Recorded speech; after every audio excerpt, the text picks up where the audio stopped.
सुप्रभात बच्चों, कैसे हैं आप सब। आशा करती हूँ कि आप सभी सकुशल होंगे और आप तथा आपका परिवार इस महामारी के समय अपने जीवन में आशा की एक नई उम्मीद बनाए हुए सकारात्मक सोच के साथ घर पर रहते हुए जागरूक होंगे। बच्चों, हम ध्रुव स्वामिनी नाटक जो है जयशंकर प्रसाद द्वारा रचित, उसका अध्ययन कर रहे हैं। उसके अंतर्गत हम कुछ प्रश्नों को पढ़ चुके हैं और इसकी साथ ही साथ व्याख्या भी चल रही है। आज हम ध्रुव स्वामिनी नाटक का रंगमंच के आधार पर जो समीक्षा है वो करेंगे। यानी जो रंगमंच होता है, जहाँ पर किसी नाटक को प्रदर्शित किया जाता है, दिखाया जाता है, नाटक का मंचन किया जाता है, उसके बारे में हम आज पढ़ने जा रहे हैं। तो ये प्रश्न बन सकता है, रंगमंच की दृष्टि से ध्रुव स्वामिनी नाटक की समीक्षा, अभिनेता की दृष्टि से ध्रुव स्वामिनी नाटक की समीक्षा और ध्रुव स्वामिनी नाटक में रंगमंचीय संभावनाओं पर विचार विमर्श। तो सबसे पहले हम रंगमंच के बारे में पढ़ते हैं। नाटक और रंगमंच का गहरा संबंध होता है।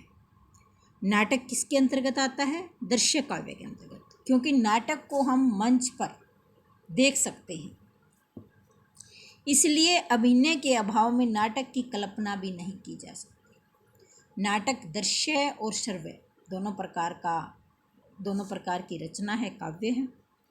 दूसरे शब्दों में हम कह सकते हैं कि नाटक एवं अभिनय का अटूट संबंध है। किसी भी नाटक की सफलता उसकी अभिनेता पर, उसके पात्रों के अभिनय पर निर्भर करती है। अभिनय के प्रश्न को लेकर जयशंकर प्रसाद के नाटकों पर अनेक आरोप लगाए गए हैं, जैसे कि उनके नाटक अधिक लंबे होते हैं, जिनके अभिनय में बहुत अधिक समय लगता है, जिनको प्रदर्शित करने में बहुत कठिनाइयाँ आती हैं, वे रंगमंच के अनुकूल नहीं है। कुछ आलोचक तो यहाँ तक कि कहते हैं कि प्रसाद के नाटक साहित्यिक हैं। साहित्यिक यानी पढ़ने योग्य है, देखने योग्य नहीं है, सिर्फ पढ़ने योग्य है। तो इतनी आलोचनाओं के बावजूद भी कुछ नाटक जो हैं प्रसाद के वो जटिल जरूर है, लेकिन फिर भी जो हमारा ध्रुव स्वामिनी नाटक है जिसकी हम समीक्षा करने जा रहे हैं, वो रंगमंच के अनुकूल है। प्रसाद जी के अजातशत्रु, स्कंदगुप्त आदि बड़े नाटकों को लेकर रंगमंच की दृष्टि से आलोचना की गई है।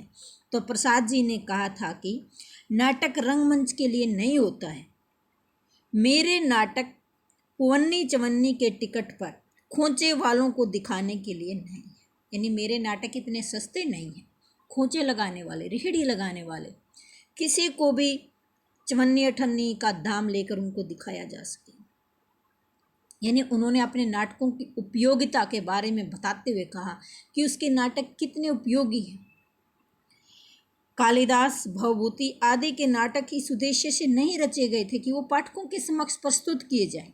यदि साहित्यिक रुचि के अभिनेता हों, साहित्य में रुचि रखने वाले, साहित्य के प्रेमी यदि अभिनेता हों, परिष्कृत रुचि के दर्शक हों, दर्शक देखने में रुचि लेते हैं, जागरूक हों और पर्याप्त धन व्यय किया जाए, तो मेरे नाटक रंगमंच पर अभिष्ट यानी जैसा हम चाहते हैं वैसा प्रभाव उत्पन्न कर सकते हैं। यानी इसके लिए क्या क्या जरूरी है? नाटकों को रंगमंच पर दर्शाने के लिए किस किस चीज़ की आवश्यकता है? साहित्यिक रुचि के अभिनेता, परिष्कृत रुचि के दर्शक और पर्याप्त धन। यदि यह सभी व्यय किया जाए तो मेरे नाटक रंगमंच पर एक विशेष प्रभाव डाल सकते हैं। प्रसाद जी के इस कथन में अत्यधिक सच्चाई है और ये सच्चाई होते हुए भी यह कहना अनुचित नहीं होगा कि ध्रुव स्वामिनी से पूर्व के नाटकों में रंगमंच संबंधी कुछ ऐसी बातें हैं जो आधुनिक विकसित रंगमंच की दृष्टि से दोष ही सिद्ध होती हैं। यानी ध्रुव स्वामिनी से पहले जिन नाटकों की रचना की गई वो नाटक ऐसे हैं जो दोषपूर्ण हैं, जिनको रंगमंच पर दिखाने में बहुत सी कठिनाइयों का सामना करना पड़ सकता है। उनके नाटकों में सबसे पहली जो कमी कह सकते हैं हम, या जो कठिनाई कह सकते हैं, वो क्या है? पात्रों की संख्या अधिक होना। जितने अधिक पात्र होंगे उतनी ही वेशभूषाओं की जरूरत होगी, उतने ही संवाद होंगे, और उन सब के अंदर समन्वय करना, तालमेल दिखाना, ये एक कठिन रहेगा। तो सबसे पहले जो उनके नाटकों की प्रदर्शित करने में आने वाली कठिनाई है वो क्या है कि नाटकों की संख्या अधिक है। दूसरा, जो कथानक हैं वो बहुत जटिल हैं और बड़े हैं, यानी विषय वस्तु बड़ी है। उसके पूर्ण अभिनय पर 5-6 घंटे का लंबा समय लगेगा। पूरा नाटक प्रदर्शित करने में 5-6 घंटे लग जाएंगे, और आज के दर्शक के पास इतना लंबा समय नहीं है। तो इतना लंबा समय नहीं है। कथा जटिल होने के साथ साथ अनेक प्रासंगिक कथाओं से भरपूर होती है, जिसे एक ही बार में समझ पाना कठिन होता है, क्योंकि उस चीज़ को रिपीट नहीं किया जा सकता, पुनरावृत्ति नहीं की जा सकती मंच पर। तो एक बार में ही संपूर्ण कथा को समझने में थोड़ी सी कठिनाई अवश्य होती है, क्योंकि यदि हम कोई रचना पढ़ रहे हैं, कोई कथा पढ़ रहे हैं, तो उसको हम दोबारा, एक बार यदि हमें समझ में नहीं आती तो हम उसको दोबारा पढ़ सकते हैं, 3 बार पढ़ सकते हैं, 4 बार पढ़ सकते हैं। लेकिन यदि हम रंगमंच पर नाटक देख रहे हैं तो उसके लिए क्या होगा, उसमें थोड़ी सी कठिनाई आएगी और वो समझ नहीं आएगी। इसलिए इनके नाटकों को एक बार में समझ पाना कठिन है। अभिनेता की दृष्टि से जो ध्रुव स्वामिनी नाटक है, जिसकी हम आलोचना करने जा रहे हैं रंगमंच की दृष्टि से, वो नाटक प्रसाद जी के पूर्ववर्ती यानी पहले रचित नाटकों से बिल्कुल भिन्न है, नितांत अलग है। यह प्रसाद जी की अंतिम नाट्य कृति है। प्रसाद जी ने बहुत से नाटकों की रचना की है, और सभी नाटक अधिकतर जो हैं गौरवमय इतिहास से संबंधित हैं। तो हमारे ऐतिहासिक नाटककार जयशंकर प्रसाद जी की यह अंतिम नाट्य कृति है। इसका प्रकाशन 1933 में हुआ। तब तक प्रसाद जी का दृष्टिकोण क्या हो गया था? व्यवहारिक एवं यथार्थवादी हो गया था। इसलिए ध्रुव स्वामिनी उपर्युक्त दोषों से मुक्त है, इसमें ऐसी कमियां नहीं हैं। इन नाटकों को बड़ी सफलता के साथ अभिनीत किया जा सकता है। इस नाटक को रंगमंच पर दिखाने में किसी प्रकार की कोई दिक्कत नहीं होगी। इसको बड़ी सफलता के साथ रंगमंच पर प्रदर्शित किया जा सकता है। अभिनय की दृष्टि से ध्रुव स्वामिनी नाटक की निम्नलिखित विशेषताएं हैं। क्या क्या विशेषताएं होनी चाहिए? सबसे पहले कथा वस्तु की सरलता, यानी किसी भी नाटक को रंगमंच पर दिखाने के लिए सबसे जरूरी है कथा वस्तु की सरलता। किसी भी नाटक के मंचन के लिए यह आवश्यक है कि उसकी कथा वस्तु क्या हो? सरल हो। ध्रुव स्वामिनी नाटक की कथा वस्तु प्रसाद के अन्य नाटकों की अपेक्षा क्या है? सरल है। सबसे पहले कथा वस्तु की सरलता, तो ध्रुव स्वामिनी नाटक की कथा वस्तु जो है अपने पहले के नाटकों की अपेक्षा अत्यंत सरल है, सहज है, सीधी है एवं प्रभाव युक्त है। उसमें नाटकों की अधिकता नहीं है, उसमें घटनाओं की अधिकता नहीं है, व्यर्थ के प्रसंगों की योजना नहीं की गई है। चंद्रगुप्त, ध्रुव स्वामिनी, रामगुप्त आदि प्रमुख पात्रों की प्रमुख कथा ही आदि से अंत तक विद्यमान रहती है। अन्य प्रासंगिक कथाएं भी प्रमुख कथा को गति प्रदान करने में सहायक सिद्ध हुई है। दूसरी प्रमुख विशेषता होती है रंगमंच की अनुकूल रचना।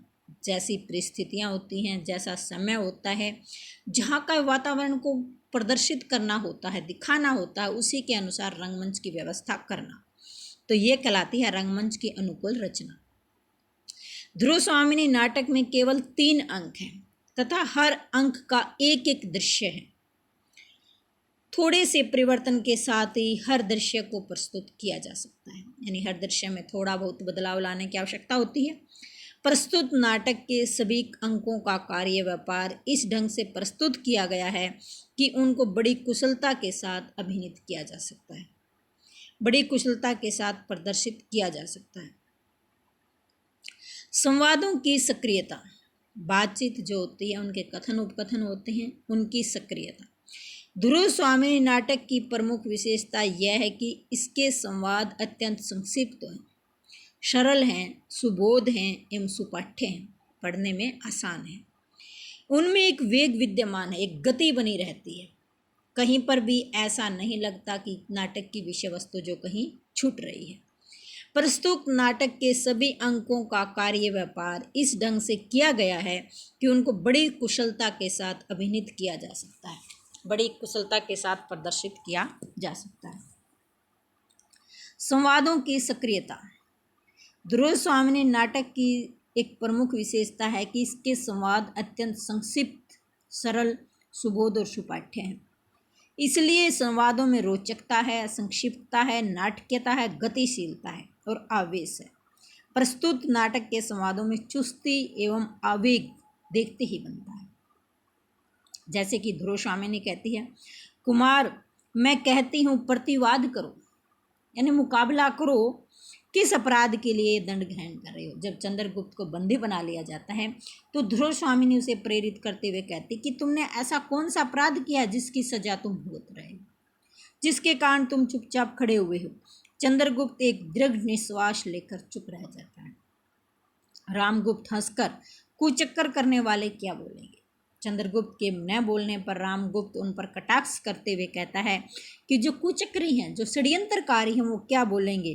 ध्रुव स्वामिनी कहती है, और जो लोग बोल सकते हैं, जो अपनी पवित्रता की धुंध भी बजाते हैं, पवित्रता का ढिंडोरा पीट रहे हैं, वे सब के सब साधु होते हैं। यानी आप जो बोल रहे हैं, आप स्वयं को पवित्र बता रहे हैं, महान बता रहे हैं और अपनी पवित्रता का जो ढोल बजा रहे हैं, मैं मानती हूँ कि आप सब के सब क्या साधु महात्मा हैं। चंद्रगुप्त से, कुमार तुम्हारे जीवा पर कोई बंधन नहीं है, यानी हालांकि तुम्हें लोहे की बेड़ियों में जकड़ा गया है, लेकिन तुम्हारे जीवा को कोई नहीं पकड़ सकता, तुम्हें बोलने से कोई नहीं रोक सकता। कहते क्यों नहीं कि मेरा यही अपराध है कि मैंने कोई अपराध नहीं किया। तुम अपनी बात को क्यों नहीं रख रहे हो, तुम ये क्यों नहीं कह रहे हो कि मैं जिस सज़ा को, मुझे जो सज़ा दी जा रही है, मेरा सिर्फ इतना ही अपराध है कि मैंने आज तक कोई अपराध नहीं किया। रामगुप्त महादेवी यानी उनको गुस्से से ललकारते हुए और ध्रुव स्वामिनी उसे न सुनते हुए चंद्रगुप्त से, उसकी बातों की तरफ कोई ध्यान नहीं देती और चंद्रगुप्त से कहती है, झटक दो इन लो श्रृंखलाओं को, जो लोहे की बेड़ियां हैं, जो बेले हैं, इनको तोड़ दो, यह मिथ्या ढोंग कोई नहीं सहेगा। तुम जो झूठा, जो तुम्हारे साथ, तुम्हारे ऊपर जो झूठे आरोप लगाए जा रहे हैं, उनको कौन सहेगा। तुम्हारा क्रोध दुर्दैव भी नहीं, तुम्हारा दुर्भाग्य है जो तुम एक उत्तराधिकारी होते हुए भी राज्य को नहीं पा सके, तुम्हारा दुर्दैव भी इनको सहन नहीं कर पाएगा।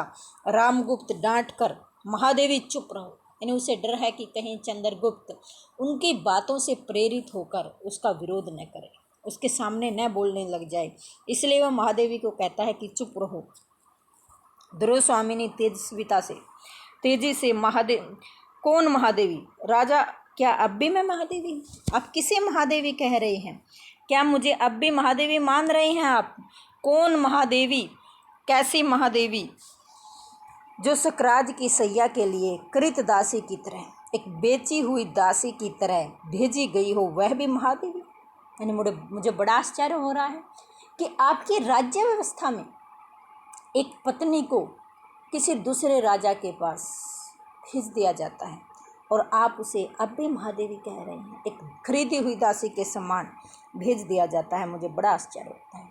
तो प्रमुख संवादों के द्वारा हम देखते हैं कि महादेवी अपनी बात को बड़े निष्पक्ष व निडर ढंग से कहती है, उसे किसी का